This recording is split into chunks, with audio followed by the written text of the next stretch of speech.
भरतवाक्य कवितेचा अभ्यास करूयात. कवितेचे कवी आहेत मोरोपंत. कवीचा परिचय पाहूयात. मोरोपंत रामचंद्र पराडकर, सुप्रसिद्ध पंडित कवी. काव्य, नाटक, व्याकरण, अलंकार, न्याय, वेदांत इत्यादी विषयांचा अभ्यास. वयाच्या 22व्या-23व्या वर्षापासूनच काव्यलेखनास प्रारंभ. संस्कृत प्रचूर काव्यरचना, अलंकारिक साज शृंगार लिहिलेली भाषा, वृत्तांचा यथायोग्य वापर हे पंडिती कवितेचे विशेष त्यांच्या काव्यात सापडतात. आपल्या संपूर्ण आयुष्यात त्यांनी विपुल काव्यरचना केली. सुमारे 268 काव्यकृती त्यांच्या नावावर आहेत. पंडिती कवितेसह त्यांच्या लेखणीने संस्कृत काव्यप्रकारात संचार केला आहे. त्यांचे समग्र वाङ्मय कविवर्य मोरोपंतांचे समग्र ग्रंथ खंड 1 ते 12 यात संग्रहित करण्यात आले आहेत. प्रस्तुत केका मोरोपंतांच्या केकावलीतून घेतले आहेत. केका म्हणजे मोराचा टाहो आणि आवली म्हणजे पंक्ती, ओळी. मोरोपंतांनी स्वतःस मोर कल्पून ईश्वराला मारलेल्या हाकांना, ईश्वराच्या केलेल्या आळवणीला केकावली असं म्हटलं गेलं आहे. भरतवाक्य या शब्दाचा अर्थ पाहूयात. भरतवाक्य म्हणजे नाटकातील शेवटचं वाक्य. केकावली या ग्रंथाच्या उपसंहारामधील शेवटची पद्यरचना म्हणजे भरतवाक्य होय. कवितेचा आशय थोडक्यात पाहूयात. मोरोपंतांनी या रचनेत सज्जन माणसांच्या सहवासाचे व सद्विचारांच्या श्रवणाचे महत्त्व याकडे लक्ष वेधले आहे. खोटा अभिमान बाळगू नये, भक्तिमार्गाकडे वळताना कोणत्याही मोहाला बळी पडू नये असे आवाहन कवीने केले आहे. सत्कर्मात व सज्जनांच्या सहवासात राहण्याची शिकवण या पद्यरचनेतून दिली आहे. कविता ऐकूयात. सुसंगती सदा घडो, सुजन वाक्य कानी पडो, कलंक मतीचा झडो, विषय सर्वथा नावडो, सदंघ्री कमळी दडो, मुरडिता हटाने अडो, वियोग घडता रडो, मन भवच्चरित्री जडो, न निश्चय कधी ढळो, कुजन विघ्न बाधा टळो, न चित्त भजनी चळो, मती सदुक्त मार्गी वळो, स्वतत्व हृदया कळो, दुरभिमान सारा गळो, पुन्हा न मन हे मळो, दुरित आत्मबोधे जळो, मुखी हरी वसो तुझी कुशलधाम नामावली, क्षणात पुरविल जी सकल कामना मावली, कृपा करीशी तू जगत्त्रय निवास दासावरी, तशी प्रगट हे निजाश्रित जना सदा सावरी. कवितेचा भावार्थ पाहूयात. सुसंगती सदा घडो, सुजन वाक्य कानी पडो, कलंक मतीचा झडो, विषय सर्वथा नावडो, सदंघ्री कमळी दडो, मुरडिता हटाने अडो, वियोग घडता रडो, मन भवच्चरित्री जडो.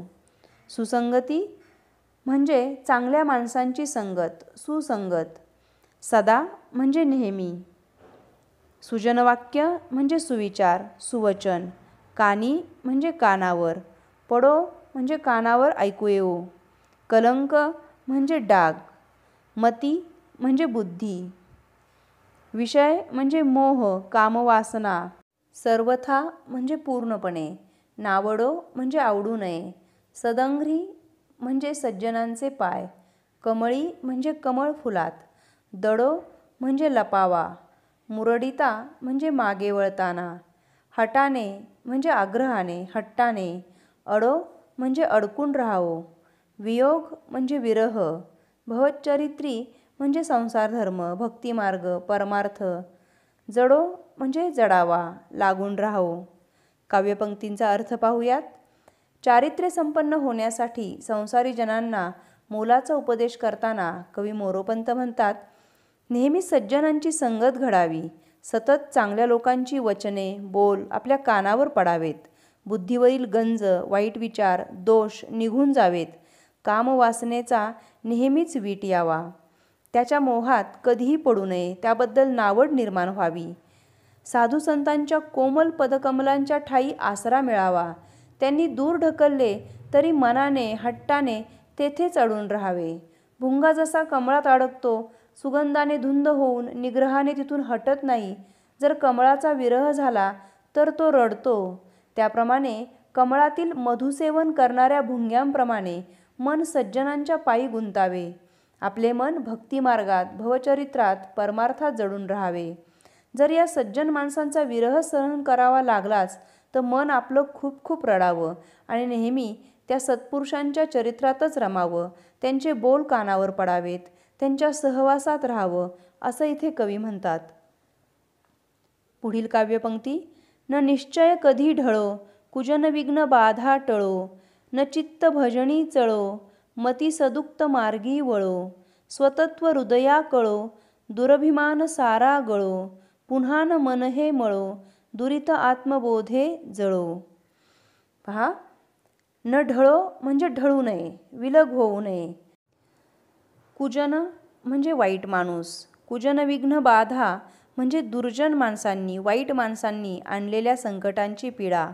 टळो म्हणजे निघून जावो. चित्त म्हणजे मन, भजनी भजन प्रार्थना. चळो म्हणजे ढळणे.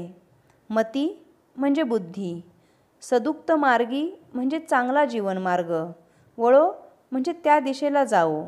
स्वतत्व म्हणजे स्वतःचं तत्व, वास्तविक स्वरूप, स्वाभिमान. कळो म्हणजे समजावा. दुरभिमान म्हणजे व्यर्थ अभिमान, गर्विष्ठपणा. गळो म्हणजे निघून जावो. मळो म्हणजे घाण होऊ नये. दुरीत म्हणजे वाईट कृत्य, पाप. आत्मबोधे म्हणजे आत्मज्ञान. जळो म्हणजे जळून जावो. मनाने कधीही डगमगू नये, निश्चय भंग पावू नये. दुष्ट लोकांनी निर्माण केलेल्या विघ्नांची बाधा दूर व्हावी. चित्त भजनापासून ढळू नये. सज्जनांनी सांगितलेल्या मार्गाकडे, भक्ती मार्गाकडे बुद्धी वळावी. हृदयाला आत्मतत्वाचं भान यावं. खोटा अभिमान की जो दंभ अभिमान असतो साफ नाहीसा हो.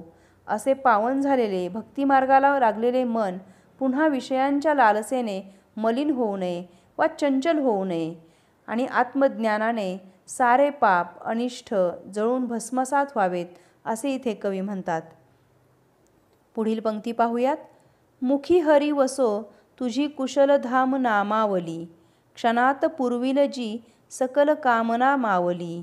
कृपा करीशी तू जगत्त्रय निवास दासावरी, तशी प्रगट हे निजाश्रित जना सदा सावरी.